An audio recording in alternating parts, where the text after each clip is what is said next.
গতকাল 60 টাকা গ্যাসের দাম বাড়িয়েছে, তার আগে 3 দিন আগে 49 টাকা বাড়িয়েছে। বড় সিলিন্ডারের দাম 2100 টাকা হয়ে গেছে, আর ছোট সিলিন্ডার তাও আবার 1000 টাকা হয়ে গেছে, যেটাতে কিছু নাই বললে চলে, হাপও নাই। আর কি বলছে, 21 দিন আগে থেকে আপনাকে বুক করতে হবে। তার মানে আপনার বাড়িতে যদি এখন গ্যাস না থাকে, আপনি 21 দিন কি ওদের মাথা খাবেন না আমার মাথা খাবেন?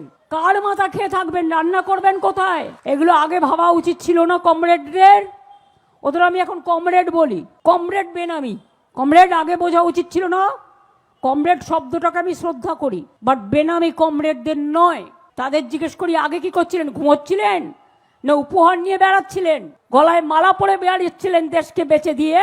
আজকে মনে পড়লো যার ঘরে গ্যাস নেই তাকে 21 দিন অপেক্ষা করতে হবে।